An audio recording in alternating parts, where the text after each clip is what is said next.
Well,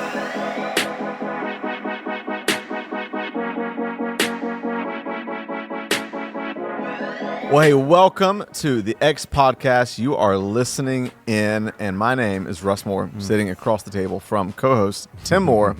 We're, if you are watching, at the Putin table, as I like to call it, because we have a guest with us, Mr. Phil Wheeler. How are you? Good. Good to be here. It's good to have you. I don't know why, but I almost went into Phil Knight. I was thinking about Jordan and the championship Bulls. Oh, yeah. Be a little bit of B-ball. Yeah. Mike. You got to eat your mic. Yeah, sorry. You can aim Forgot it you towards gotta it. get him. Yeah, It's you got to do. eat radio. it. You got to. Radio. And Yep. most humans are not quite as loud as me and Tim. Yeah, we're loud. We're loud. So You can also do- put this up higher if you need to, if you'd rather, because that way it points straight at your mouth. Let's do that. Do that. There we go. While we're doing that, let me catch us up. We had so much It's not going. feedback from last week's episode. Oh, yeah. On loneliness. By the way, I actually wrote it down because I had a lot of people text me and ask me this. But the podcast I reference, if you want to go and just type in DOAC, Diary of a CEO, episode 230. Episode 230, that is where, is it Steve Bartlett? Steve Bartlett, yeah. Steve Bartlett interviews Simon Sinek. And so you can go and catch up on that. But this past weekend was a big weekend. In our community, we had an inspired women's conference, 300 ladies in the house. World-renowned author and speaker Tony Collier was with us, not just on Saturday, but on Sunday. And she spoke on trauma and abuse. Yeah. And it was just a powerful, powerful day. But we're continuing on Sundays for, I don't know, the next couple months on mental health. And we said we'd have a couple, at least 2 or 3 on the podcast where we piggyback off that and talk about that. Yep. And so that's where you come in, Mr. Phil Wheeler. Several things about Phil, just so you know. Been around our faith community for a long, long time. Yeah. And a few things about him. Not only is he tall, dark, and handsome, but him and his wife, as the kids would say, they're goals in so many ways. They are goals. They are goals. They are goals. And they're not just incredible people, but they are incredibly generous with their time. They serve. They lead. We talked a lot about the power of community. They lead not just one, but 2 small groups. They help onboard all of our volunteers here at the church. One of the things I love about Phil, even though he just disclosed to me that he doesn't consider himself a voracious reader, he's one of the people that I really appreciate this. Whenever I have made even just off-the-cuff book recommendations, he's bought the book. I do. I get on Amazon right away and just get it. Do you read it or you just buy it? No, I read it. My problem is I don't finish them. You don't finish them. So, Start the books and don't finish it. Yeah. So a couple years ago, on a Sunday, I was speaking, and I mentioned, was it Letters to a Modern Mystic? Yes. And you got it. And then when we were talking about this, mental health discussion, I mentioned a book that you bought. I brought with me because I'm going to mention it here in a minute. But anyways, great. My only thing against you is we still haven't played tennis yet. We've talked about it for 2 years now. Yeah, we need to do that. I think I got on a little bit of a pickleball. Pickleball bug, and started doing that a little bit more. So he would love to take you on in pickleball. Yeah, he loves that we could do both. We should do it. The 4 of us. Who's the 4 of us? There's 3 of us here. I'm saying a 2-on-2. Oh, okay. Yeah, I don't know who the 4th man in the fire is. Who? What do you think? I don't know. It doesn't have to be a Lorley? man. It doesn't have to be a man. It could be a woman. Does your wife play? Mine does not. No, she does not either. Yeah, no. mine does I not can see either. Amy Totally getting not. into that. No, not at all. She's okay. How long you guys been married? Just over 3.5 years. Yeah. So yeah, 3.5 years. Yeah, that's cool. Yeah. And how long have you been at the church? Since 2016. So obviously Amy was here before that. Yeah. And then obviously I met her and came. So yeah. You guys, you met her outside of the church, but then you started coming to the church, right? Yes, correct. Yeah, we actually met online. Did you really? So, yeah, met online. ChristianMingle.com? Yeah, it was a good old match, but yeah. Oh, Match.com? Yeah, that's really cool. Yeah, it was really Look, it works. That's what I've heard. It worked. What was that like? Can we talk about that? Let's go into that. I mean, so wait, okay, so it is always surprising when I remember this. So there's so you guys pinged as a match. Right. Yeah, tell me how that platform works. So, our story was a little weird because, so she was on for a while, and her subscription was about to run out, and I just hopped on, and she'll even tell the story even funnier than I do. But hers was running out. I guess the second to last day it ran out. She messaged me, and I had just hopped on, and I was like I didn't even talk to anybody. I'm just oh, who's this lady messaging me? Let me go check her out. So I went on there, and I don't think I replied right away, to be honest. I was kind of I don't know.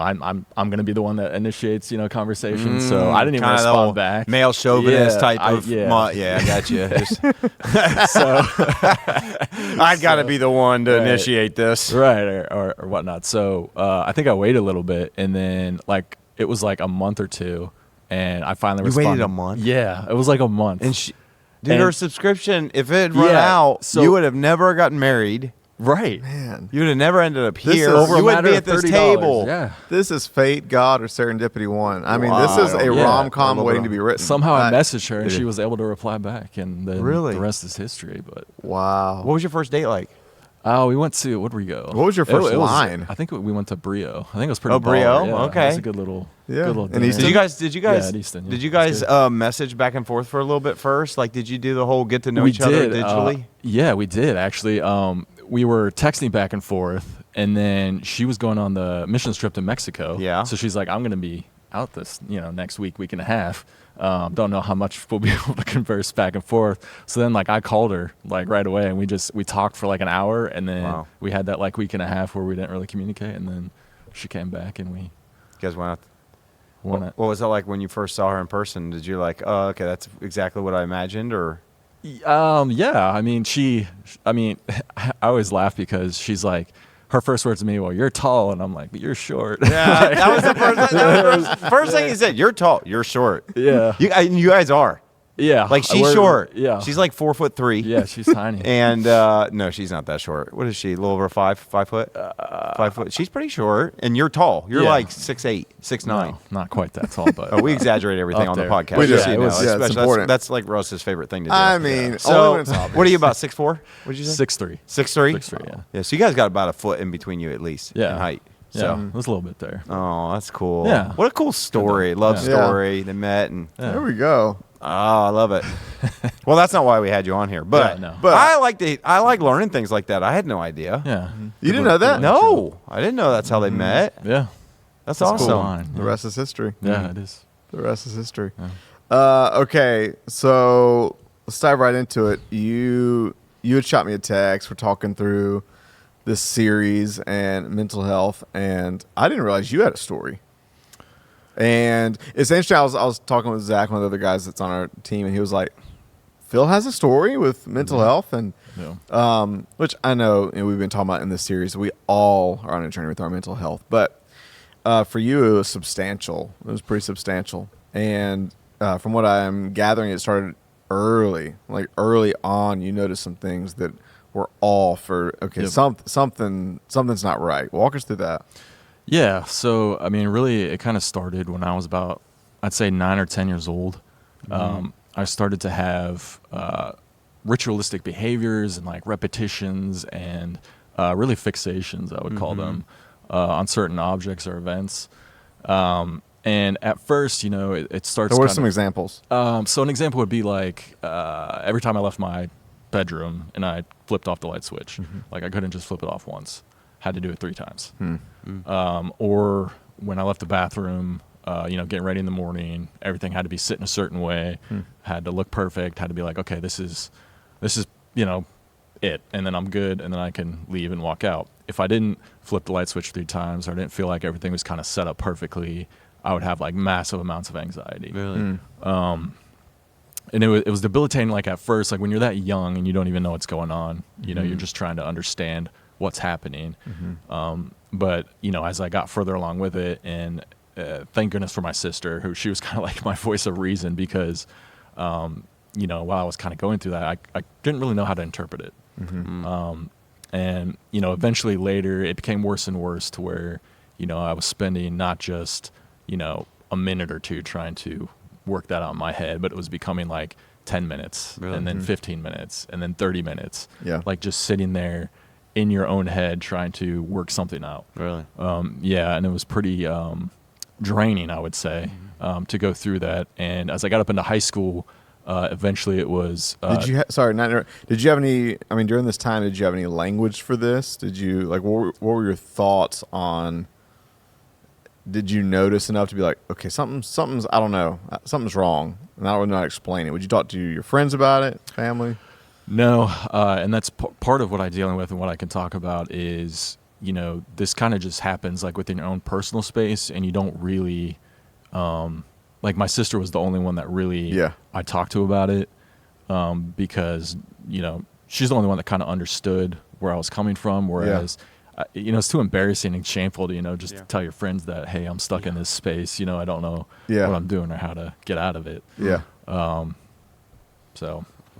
And because, really a lot of this is obsessive compulsive. Yeah. Would you have even had language for that at the time? No, not at all. Yeah. Like, and that's part of it. Like, you're just trying to figure out, okay, does everyone struggle with this at some point? Is this normal? How do I adapt to this? What are some steps I need to take? How do I even get help? And back then, even like, 20, 25 years ago, like, it wasn't, I don't know, there's still kind of that psychology, I guess. Stigma, that you just deal with it, just suck it up and deal with it. So. You didn't tell your parents? I talked to them a little bit about it, and they were more supportive, like, once I, finally got, like, a diagnosis and things like that. Because there's definitely some heredity aspects of it, right? Mm-hmm. Like, I had an uncle who struggled with similar behavioral kind of issues like that, as far as, like, OCD goes. And so there was some recognition there, but, like, he never got treated. He, suffered a lot of his life. Really? Yeah, with stuff, so. Okay, so you're going through elementary school, middle school, and then was it in middle school there was a diagnosis? At the end of middle school into high school, so like my first year of high school. Did you see an exacerbation of the symptoms from elementary to high school to get worse and worse and worse? Yeah, they definitely got worse. Okay. Kind of what I was saying before. Instead of like spending a few minutes, it was more like half an hour fixation or, and it really, that's when it becomes a diagnosis, right? Like when it starts to impact, when you're late for school, when you can't function like normally throughout the day, like that's when it really starts to affect your relationships. Yeah. Oh yeah. Absolutely can. But it did with you? It did. So like I said, it's kind of like embarrassing to talk about it in a lot of ways, especially at that age, right? Like now I have no problem talking about it.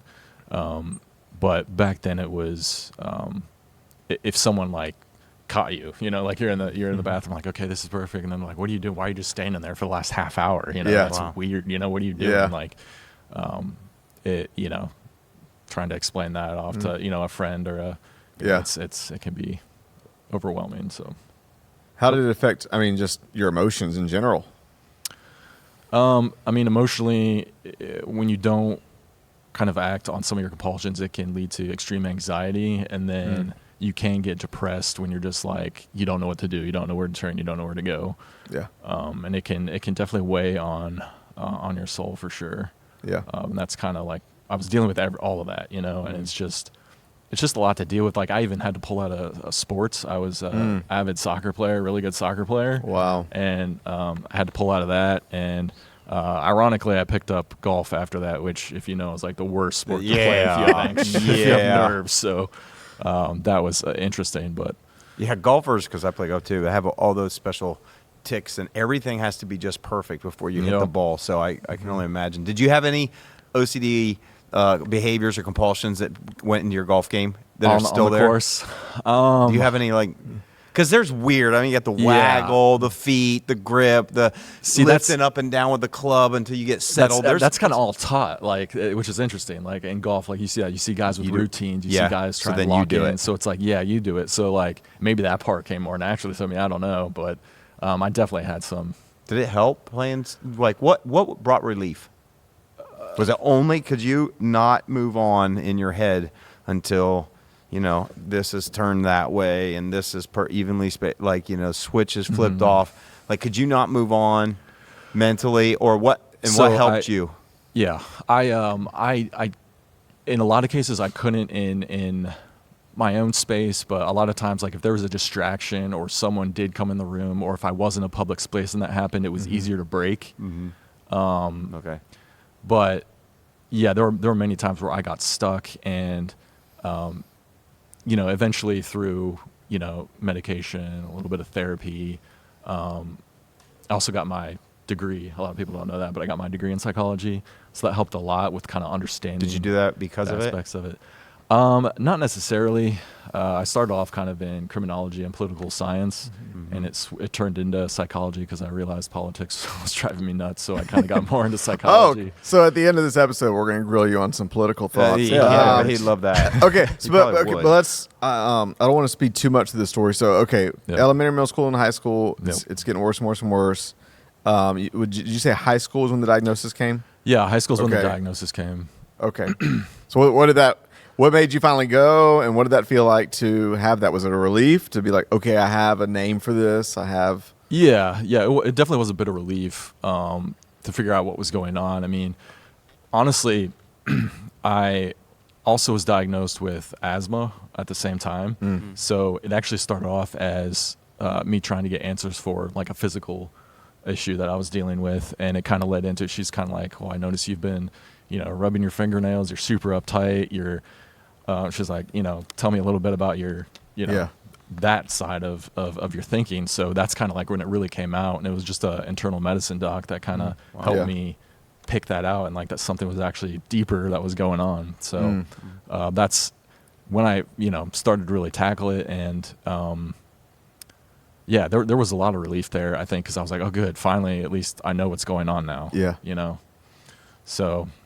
Well, I mean, did they give you tools? They give you medication? What did they give you as handles to address it? Yeah, so medication at first. Okay. And then. Can I ask what that looked like? What that was?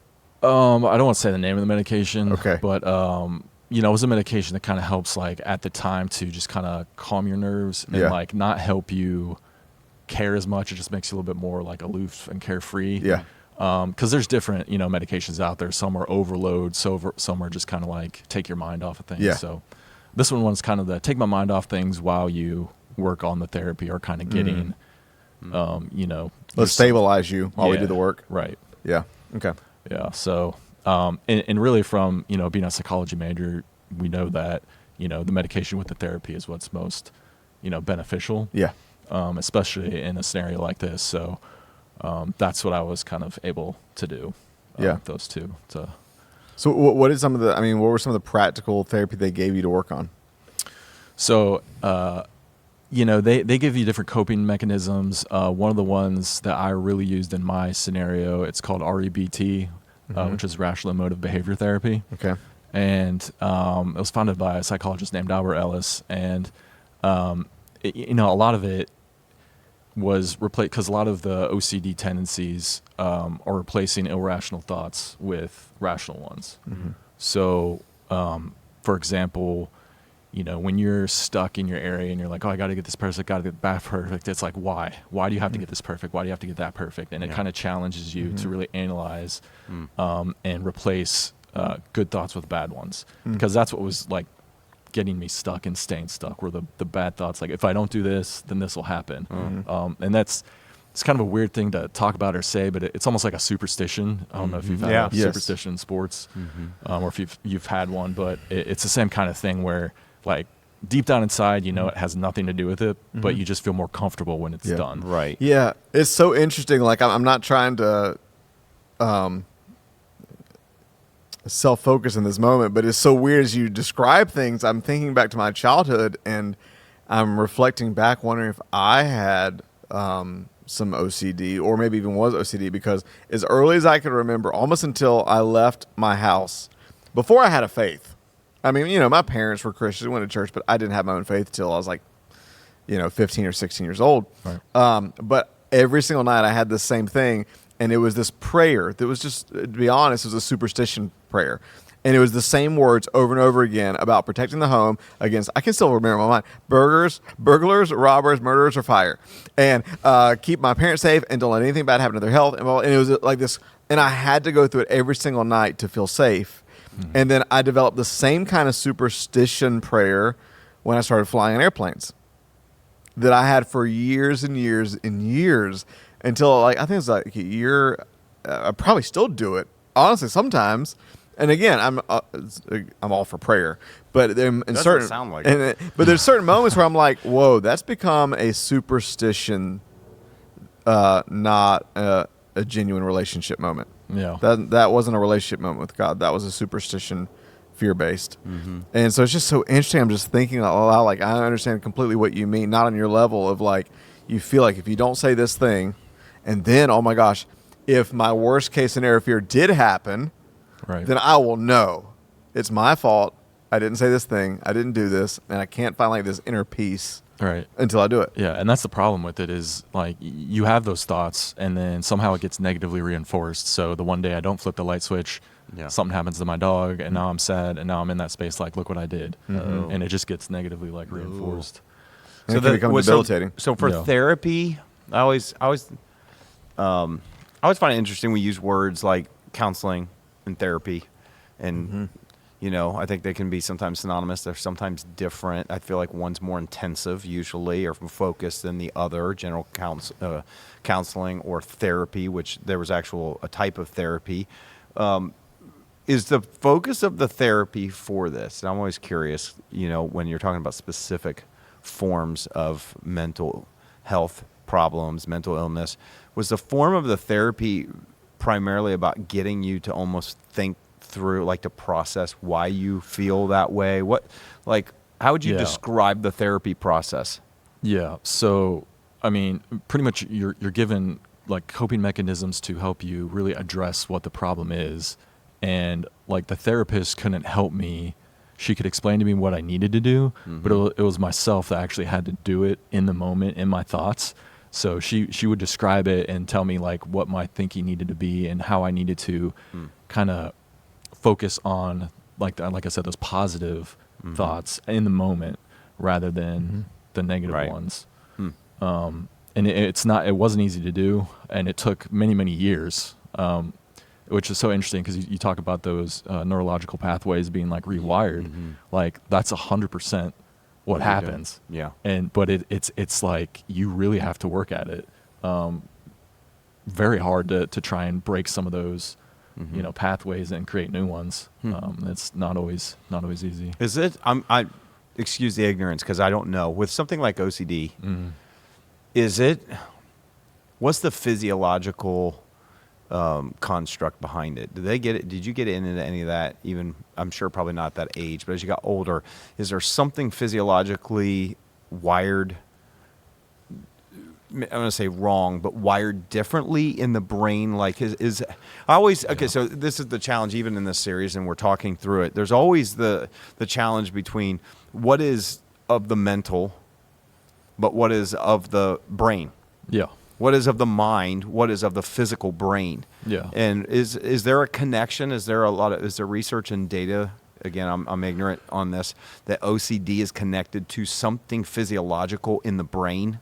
Yeah, I mean it's all nature versus nurture when it comes down to it, and there are physical aspects to it, and there are strong hereditary components. Like my dad is very intense. He had more of the so there's OCD tendencies, there's OCD personality disorder, and then there's like OCD at a clinical level. And he had more like the tendencies, like he just liked everything to be perfect and like in order. And you know, if what were those levels you said again?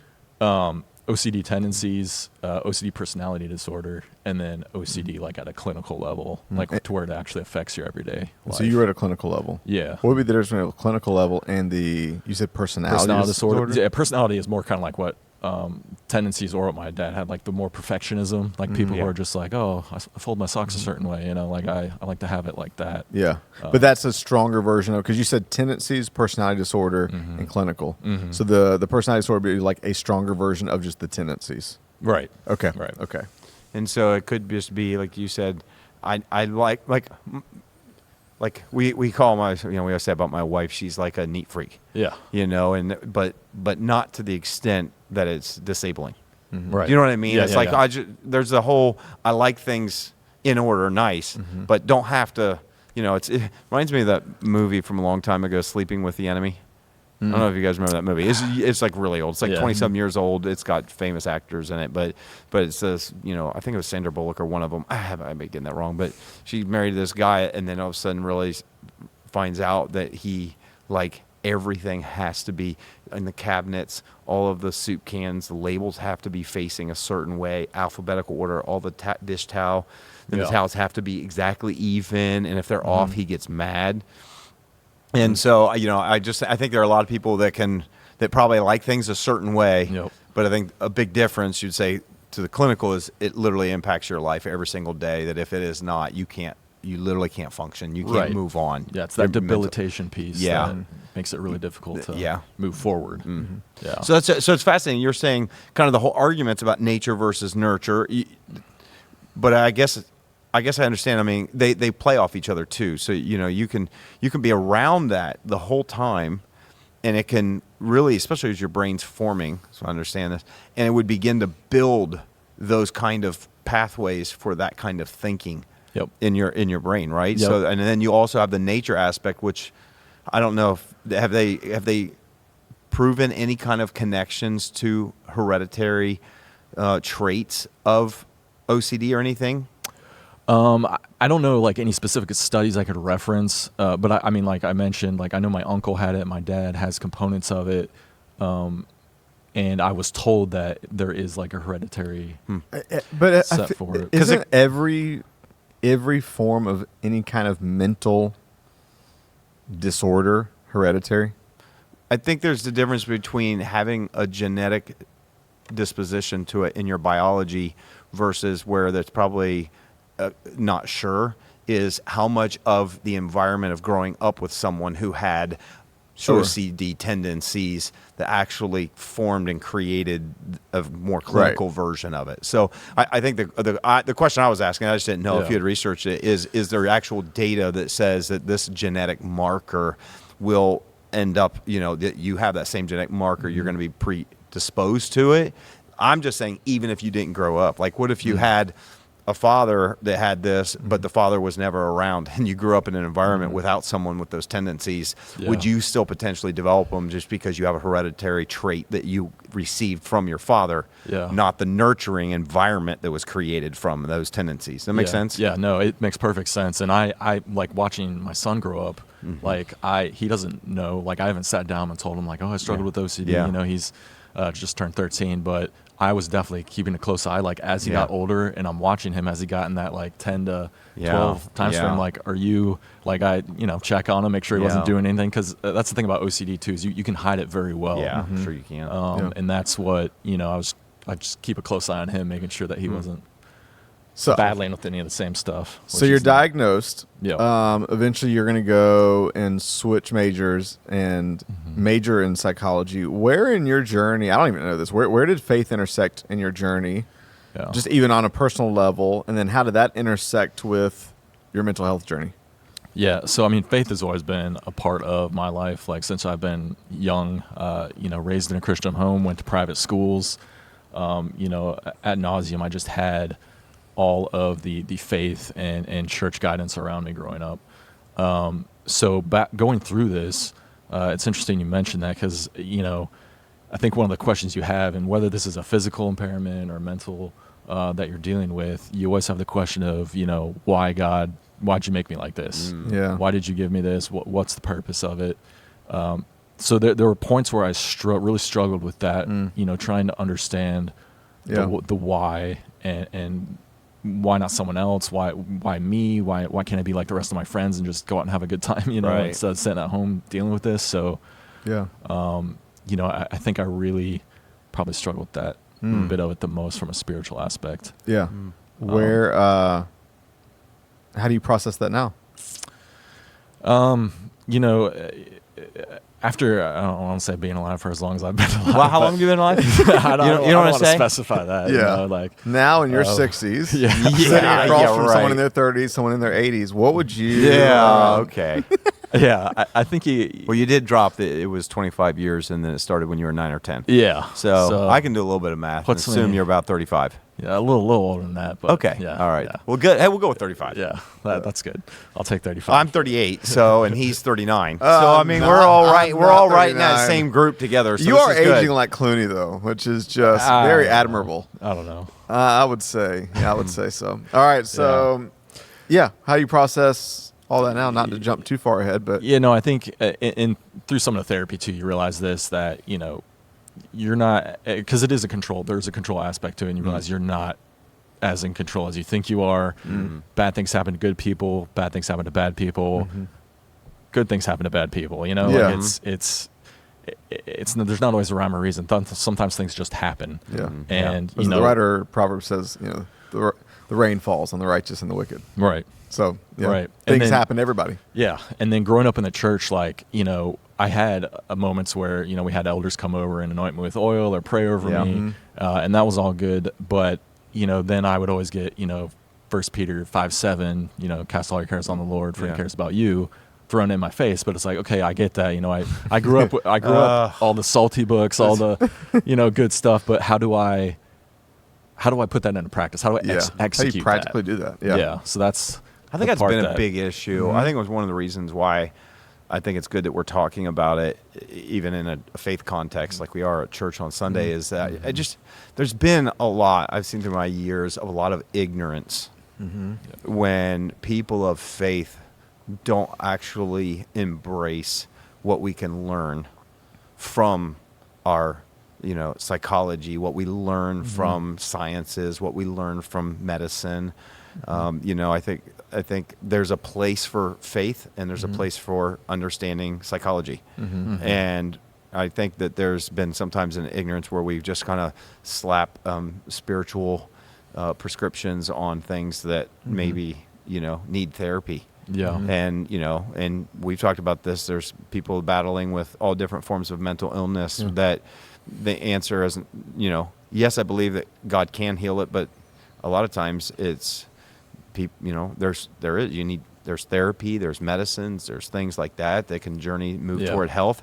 And I think we got to be careful. We don't I think sometimes we just go to extremes. We either just go to, well, I'm just going to pray and not actually go see a doctor. Yeah.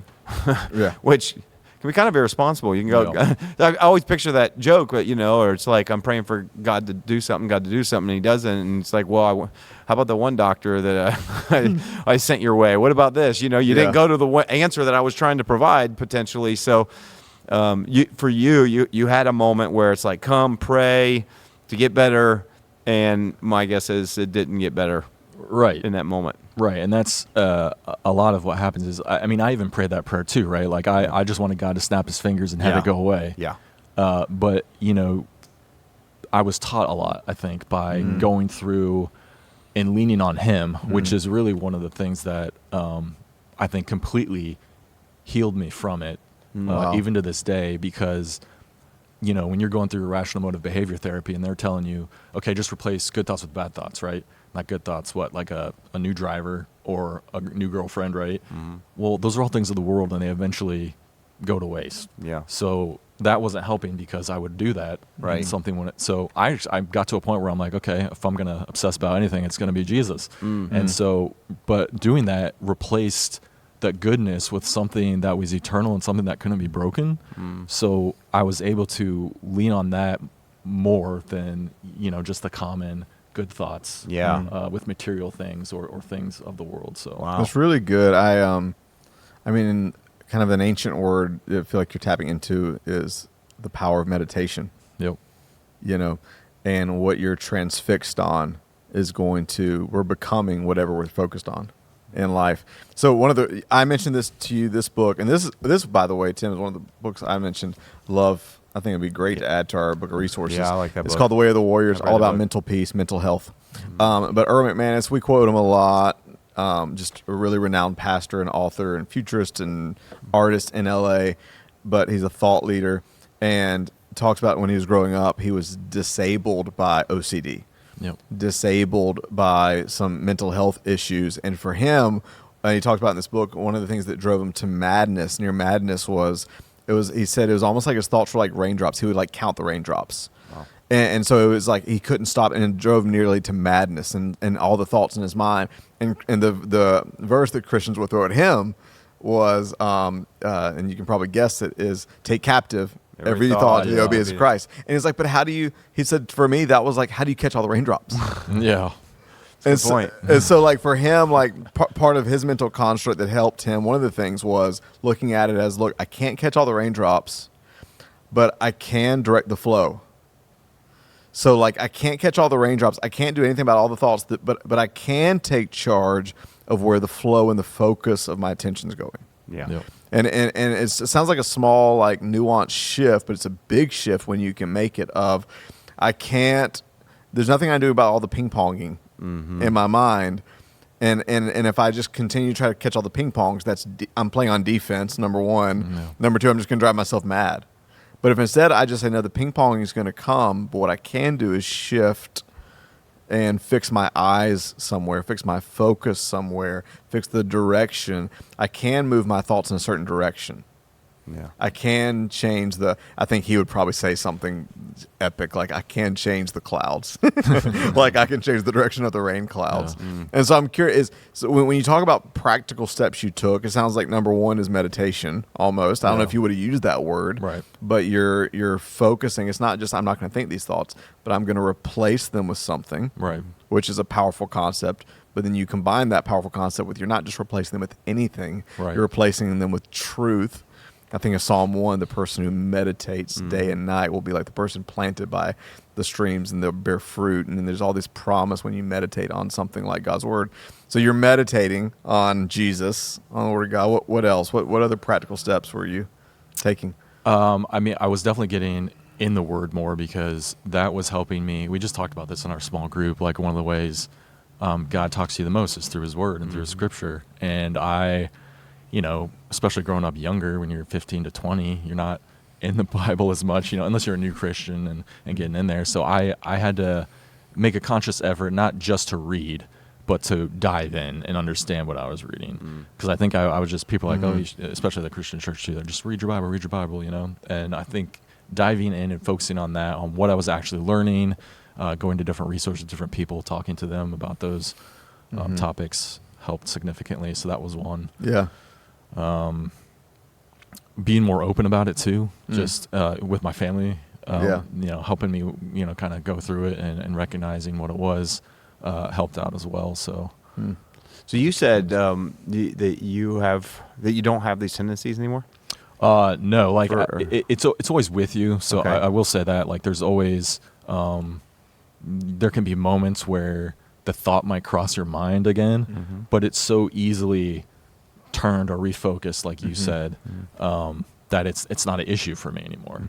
Like, So at all. you feel like you're in control of it now? Oh, absolutely. It was 100 in control of you, Right. and now you're in control of it. 100%. Which is 100%. powerful. Really, that's Yeah. awesome. Yeah. No, I mean, I think that's hopeful for people listening, because there is hope, I think, for conditions and of the mind and things like that. And so it doesn't mean I've talked to numerous people as well that have dealt with depression their entire lives, Yep. or certain things, and they might take medications, they might do therapy and counseling, Yep.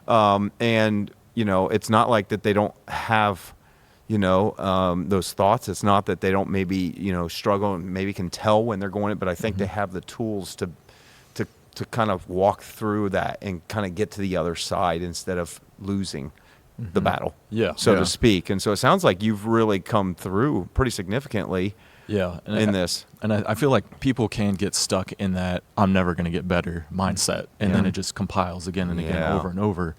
And it doesn't have to be like that, especially in my case. Like, it took years and years and years, and lots of practice, lots of, faith and diving in. And it eventually went away to a degree where it doesn't affect me anymore. It's But awesome. It's crazy. I was thinking as you were talking about this, because I think this is in the intersection of faith and illness of any type, physical or mental. There's always the big question of healing, and does God heal? And you have a moment where you had guys from the church that come and lay hands on you, pray for you, and it's like, well, okay, I'm still battling with the same thing. Seems like nothing happens, and now you're in a place where you'd say, for all intents and purposes, you're probably healed from it. I mean, you still have the tendencies, but you're living a much more, I would say, quote unquote, bad term for it, normal life when it comes to your thoughts, when it comes to those things that captivated you before. And I thought, I think sometimes there's such a limited approach to healing. We have this idea. It's a concept floating in my head because of a message that God's given me for this series that it's at the very end. So I don't want to go too far into it. But I was just thinking about this as you're talking. The question with OCD and other things like that is it nature and nurture, and even the neural pathways, that the whole idea, my guess, and you could tell me if I'm wrong, but in therapy of fixing your thoughts on other things is to really try to create some new neural pathways, right? Yes. It's there were possibly the nature, or nurture, the environment created destructive pathways, circuitry in your brain that is caught in a loop that's whatever, right? Yep. And so what I like to think and picture, and everybody's like, well, okay, well, people prayed for you and God didn't heal you. Or you can look at it like this. Part of the process of healing is that God created your brain with neuroplasticity. Right. To regrow, Right. to reform. That when you are now put your mind in a new environment where you're focusing on things that are good, you're meditating on things that are hopeful, eternal, the other things that you're literally creating the health and the healing and the hope in your brain physiologically Yeah. that brings it to your, you know what I mean? And so Yeah. to me, I see it's like there's a mesh of healing that happens that is attributed to what God has created. It's just not the instantaneous supernatural, they prayed, I never dealt with it again. Yeah. I love the scientist in you. You're such a scientist. But that to me is I'm building it out for a message in this, but there's a truth underneath that is so powerful if we can get. I think this is so true. And of course, my mind goes in a slightly different direction. I'm kind of like sticking to the thing that you kind of said in passing, which is you said it was actually through you going on the journey with God and through intimacy with Him that a big part of the healing came. Oh yeah. And so I like what you said because there's so many layers to this that we can unpack. But I think, sometimes God heals you in an instant. I don't ever want to undermine what can happen one moment in the presence of God, but more often than not, it happens in a process. Yep. And it just seems like maybe one of the and it's just so frustrating because you want God to snap His fingers and fix it. Right. But I think what that could do if He did that more often is it could short circuit the journey He wants to take you on, where the most important thing that could happen to you is He actually does something inside of you and a rich connection with Him takes place. And it's kind of like, so I almost think of it almost in a weird way, like when we so often, I know we're getting a little bit deeper spiritually here, but where we ask God to show us His plan and we want Him to give a blueprint. And of course the danger would be, there'd be a lot of dangers in that, but one of the primary dangers is we'd fall more in love with the plan than with God. Yeah. When the goal isn't the plan, Right. the goal is Him. And the goal is He wants us to take just kind of like when two people get married. They may go somewhere on honeymoon, but the point isn't where they're going on the honeymoon. Right. The point is they're going on a journey together. Yeah. Right. Now, I wonder how often God doesn't give us the healing in the way or the timing we want because He's like, actually the most important thing is for us to go on a journey together. Yeah. I mean, it builds the relationship, and that's what He desires from all of us. And if He just snapped His fingers, I'd be healed and be like, okay, I'm good now. Don't need you anymore. Don't need the genie anymore, right? Right, exactly. The genie gave me what I needed. Right. I have So a couple weird questions that have popped in my mind as we've been talking. Yeah. So a book, you talked about one of your, it's okay to rat you out. You said one of your weaknesses is finishing books.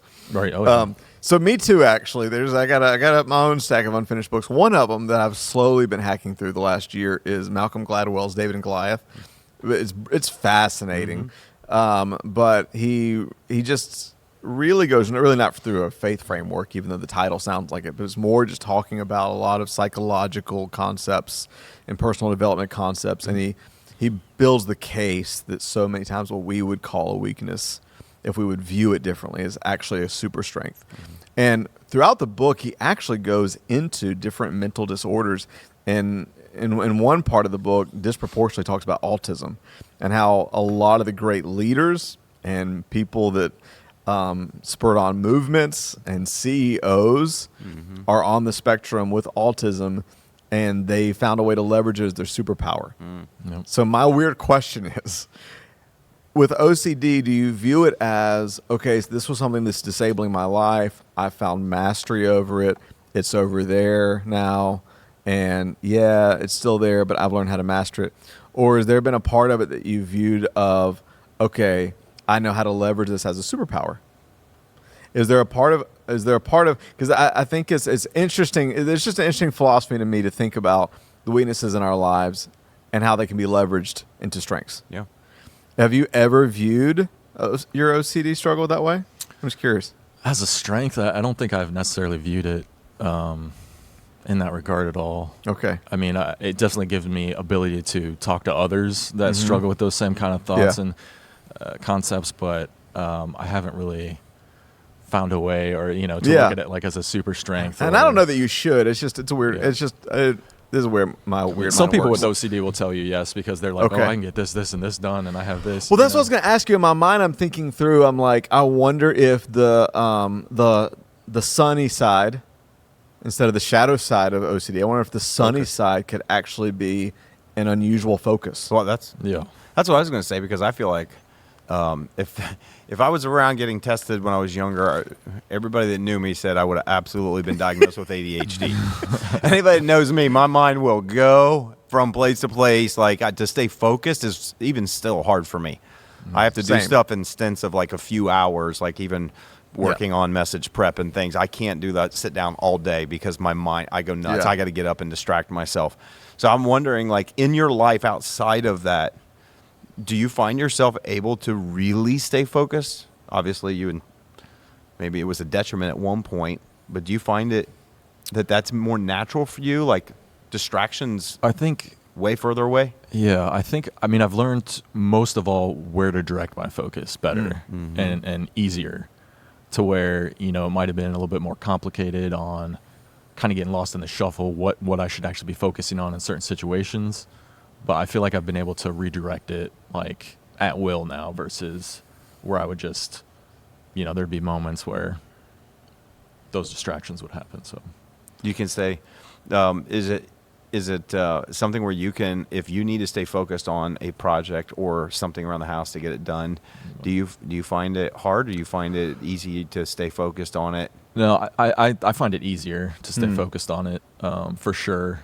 And there are moments where certain things I get into, hobbies, it's like, because, play a little golf here, do a little card collecting here. Like, there's stuff I get into that I'm in it. Like, when I'm in it, I'm in it. Do you feel obsessive about it? Yeah, like when I'm in it, Like, I'm do you in think it. it carries over Yeah, to I other think so. aspects Yeah, of that's things? fair to say. Yeah. So there could be strength there that you've not even thought of it that way. Yeah, could be. It can help you It's- become a master at something, potentially, because you put a lot of energy if you did. Yeah, So or just you- at work, like learning a new system, like I can jump in and just, concentrate on it fully, to where I might learn quicker than someone else who doesn't. Yeah. Yeah. I mean, if the whole header over OCD is fixation, Yeah. then it could be a super strength to be able to leverage fixation in Yeah. the right path. Yeah. You know? long as And it sounds like, this sounds so preachy, but it sounds like on a spiritual level, this Hebrews, and the key to the Christian life, fix your eyes on Jesus. You learn how to shift your fixation spiritually, was part of your healing journey almost. That's cool. But yeah, I wonder in the different areas of your life how you. I have another random weird question. Yeah, no. Did you, when it comes to the field of psychology, do you still have interest? Do you still dabble, study? Oh, I love psychology. Okay. Then I got a question. Have you dug much into the dietary approaches to psychological treatment? I have not. Okay, so Ayahuasca, he's talking. He No. wants to know if you, what you think about taking a trip. we'll get into ayahuasca and micro dosing magic mushrooms later. But I think really what I'm getting at is, okay, so I have a cousin that is really a tragic story, and I'm still praying for something amazing to happen. That's not what you think. I saw Okay, your eyes. I was like, where are you going No, with this? No.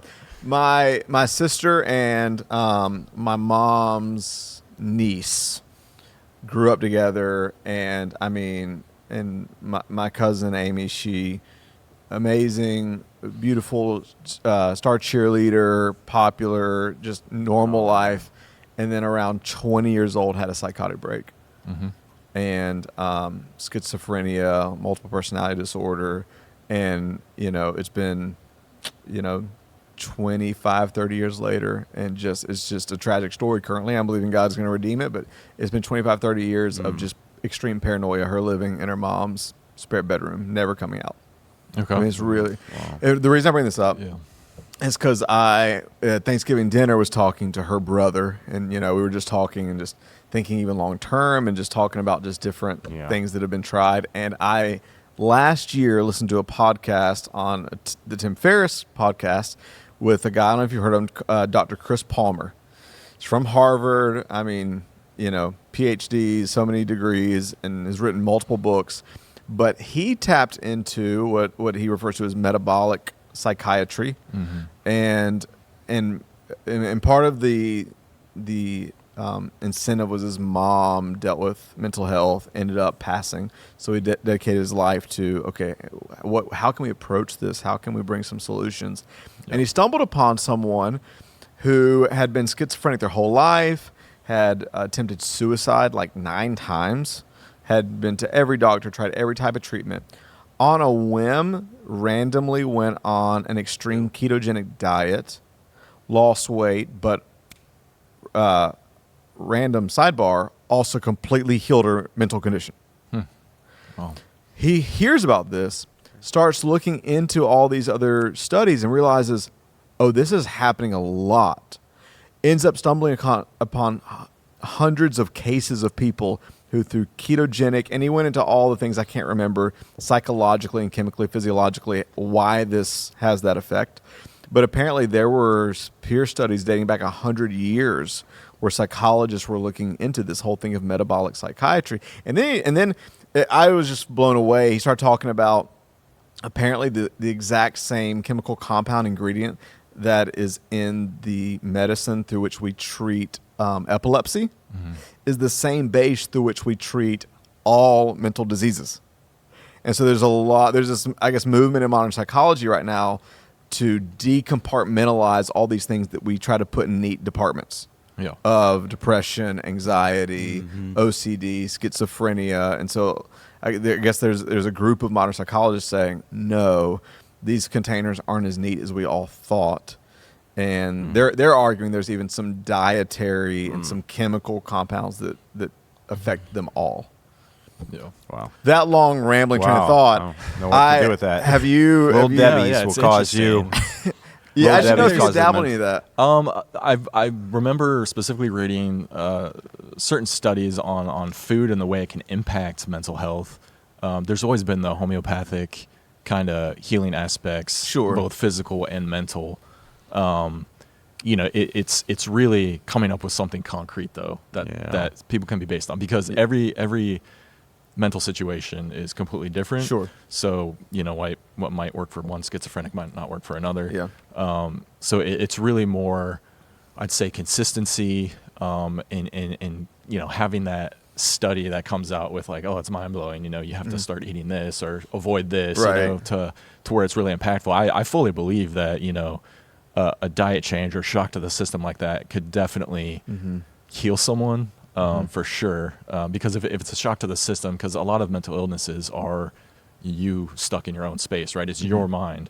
So when there's a kind of a, I don't know, biometric shock to your system like that, it can definitely. I'd be interested. I need to find the book and send it to you, because what was interesting, Dr. Chris Palmer, he put the theory to the test, and it wasn't just schizophrenia. He had his own battle with anxiety and depression, and so he went on this diet and claims it completely healed him too. Yeah. Again, right now, everything I'm saying is just anecdotal. No, yeah. But there's, apparently some research going back, 100 years that explains all this. I don't know. I don't doubt it. I just, sometimes it's the placebo effect too. People think that it works, so they dive in and like, oh, look, I'm better now, and then they relapse like years later. So but especially when you're dealing with the mind, it's really hard to know. Yeah, for sure. That's fascinating. For sure. It is. And then, Pastor, he had a couple questions prepared since you mentioned your field of politics. Oh, yeah. And so is this you doing your thing? No, you were going to mention, what's his name? I saw this morning is now in custody. Did you see this? I don't know who you're talking about. So this is This part's real. impromptu. This part's Do you like real. politics still? George Santos is now in custody. Oh, Santos. Yeah. Federal custody, they unsealed a 13-count indictment. So you were wanting to piggyback off that and ask No, a few not really, questions. but you don't. Okay. I don't You- really follow. you- I mean, if there's a big news break or something, You're- Amy and I will sit down and talk So about it. so but, going back to school, you originally went to school for what? Political science and what? Political science and criminal justice. Okay. So And then you switched to psychology. Yep. And now you do what? I work at a bank. You work at a bank. Yeah. That's financial. cool. Really? Yeah. Well, you need psychology for that too. Yeah, a little bit. I mean, it helps with working with people for Yeah. sure. So- Yeah. I find one of the things I think that is just a fascinating thought that whenever I talk to people, in social work and I ask them about their experience, it really does seem like you going back on the thought about, does your weakness turn into a strength? It seems like when I was having a conversation a couple weeks ago with somebody who came and told me that they battled with, alcoholism and they were a year sober, and they were telling me about why and a lot of their experiences in childhood and other things that kind of led them. And I said, is that by chance why you got into social work? And I said, yes. Mm-hmm. And what I found when I talked to a lot of people who are in counseling field, social work, other things, is that most of them had their own personal journey. Yeah. And it was their struggle that actually inspired them to go to school, and I want to help others. Yeah. And so I do think that there is some type of connection between people who go through things that other people don't understand and maybe find relief or find hope that turn around, and I think it's pretty incredible that a lot of them take what was a weakness and turn it into, I want to use it to help others. Yeah. And I've just seen that. That's why I asked why you went into psychology. If it was because I've seen that connection a lot. I'm not saying always, but I've seen that connection a lot. Yeah, I mean, maybe it was subconsciously back then. I just knew I was more interested in like individuals and what caused individuals to do things. Because, like I said, I was kind of going down that criminology path, but Yeah. it just seemed more fascinating to me. All the different, there's lots of theories, especially early on in psychology, behavioral versus cognitive. So, Who is your favorite? Who's your favorite psychologist? Like, I guess classic, like famous psychologist. I mean, it has to be Albert Ellis. Okay. Just Well, it has the to be. REB. Yeah, because Definitely. That's how I have Ellis in the top 3. Yeah. What about John Locke? Good, decent. You know the reason I ask? Why? I don't know if I've ever said this. Whoa. This is not like a name drop, but You were friends with John Locke? No, he's like my great grandfather. So I'm actually related to John Locke. Really? Wait, Yeah. who's your great? I don't have the greats Great- great memorized, but I found that out grandfather? like John Locke 7 was? years ago. Like, seriously. No, seriously, I'm not Seriously. lying. He's considered like the father of modern psychology. Yeah. I don't know on which side of the family, but I found out like 7 or 8 years ago that I'm related to him. Viktor Frankl. Not ringing a bell. What? Viktor Frankl. Yeah. Is a social psychologist? I don't know what field technically. To me, he would be one of the more impactful. Viktor Frankl's the one that wrote The Search for Meaning. Yeah. Okay. He was Yeah. World War II survivor, Yeah, I was gonna say, he was Holocaust the one of the survivor. 20th century that was one of the most significant. He developed psychologists. logotherapy, Yeah. which Don Miller and a lot of these modern guys have Yeah. modernized into making sense of your life. Like what he says, the 3 things you need for a meaningful yeah. life. To make sense of pain, to have like a redemptive narrative for your story, a sense of purpose moving forward, and community, someone to love, or something like that. But Yeah. anyways, and some of it was from I think a Christian framework. But anyways, Man's Search for Meaning. That's it. Yeah. Yeah. Man's Search for Meaning. Viktor Frankl. You love him. Yeah. You love him. Phil, you're fascinating. Read up. Yeah. Thank you for being here. I appreciate Yeah. you just coming and sharing your story. I think whenever we even just have unique stories that are on here, and even if it's more focused on OCD, Yeah. I think we're always surprised at how many people that it connects with. Yeah. And I think even if it's not OCD, there's other people that have, whether it's been mental disorders or other things in their journey that they don't tell, no one really knows. Right. It's like, I didn't know that about you. I love Yeah. that. It kind Yeah. of makes me love you even more now. I mean, Yeah. I'm like, I appreciate getting to know your story. So thanks for coming and sharing it. And I love the fact that you are in a place where you have gone through this journey and it's not disabling you. It's not, it's, you know what I mean? Yeah. It's, Yeah. I don't know. I just love that. Yeah. It's Yeah. hopeful, I guess is what Yes. I'm saying for people. Yeah. Yeah.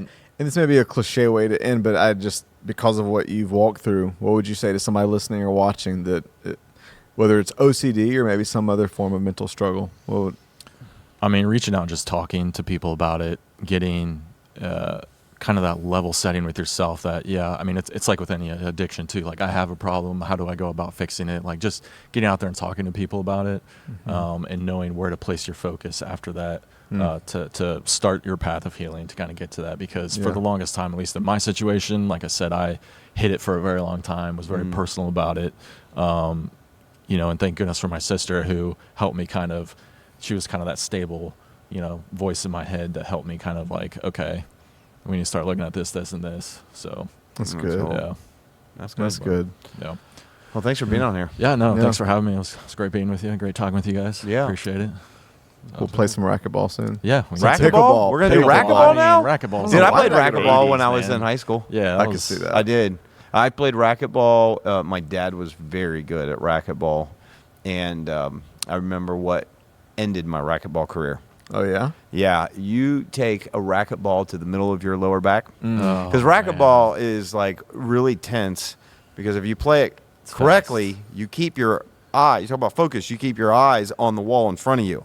So you're down there and you're bending down low, and you know someone behind you is smacking a racquetball as hard as they can into the wall, hoping to miss you. And you just get nailed once. We're talking about that sucker hurt, leaves a welt. You get nailed once, and it's like PTSD. You can't just get down low, waiting for them to hit the racquetball right by your head. Like, it just freaked me out after that. So I was kind of hugging the wall every time. I come out, hit, go, get out of the way. Come out, hit, get out of the way. And you can't play racquetball that way. Yeah, incredibly fast. It is a very, very We fast need to play sport. some pickleball. We should. Have you ever played racquetball? I don't think so. Dude, it is intense. Yeah. It is like, actually, like forever ago, but not an actual full game. yeah, it's like pickleball is like it's like tennis. You got pickleball is going the other direction of, well, I don't know if I'd say slowing down. It's probably about the same speed, but racquetball is just intense. High speed, ball bouncing all over multiple walls, and you're trying to find where to hit it, and You keep it to the line. strike me more as a badminton player. I played badminton as well, but no. Racquetball, I think, is more exciting. Yeah. That made me. Just after that, We should I was face your probably fear and probably play. like 15 or so. My dad would play all the time at the gym at the base, and we go over and play. And It used to be a thing. I remember going to the gym and watching guys. Like, I mean, they'd have the goggles, right? You'd have to Oh, wear yeah. the safety Oh, yeah, you wearing goggles. And you had to wear, they'd wear headbands. Like, Yep. it was serious. I tell you what, it's All I can it's picture- actually a lot of fun to watch. Yeah. Believe it or not, there's very few places that probably even have racquetball courts around anymore. Yeah. It's a lot of fun to watch. You can actually sit up there and watch people play racquetball, and it's pretty. It's I pretty. mean, exciting. all I'm picturing right now is Jim and Robert California from The Office play. Basically, that's about what it would look That's like. all I can picture. That's basically what it would look like. But it would be. But it's intense. So Well, all right. Pickleball, we should Write do that. in and let us know. Do you Yeah. play tennis, racquetball, pickleball, or badminton? And just let us know. And thank you for joining us. Again, thank you, Phil, for hopping on this and sharing your story, your Yeah, journey. appreciate it. Thanks for having me. And until next time, rate, review, subscribe. Email us at podcast@thex.church. That's podcast@thex.church. If you want to jump in to this series that we're doing, go to thex.church. Go back and watch. Was this past Sundays? Were they able to put it on there? They were not. just the first two. Just the are on first there two so far. Had someone They'll text be me able yesterday to about it. follow it. Yep. Okay. All right. And until then, we'll see you next week.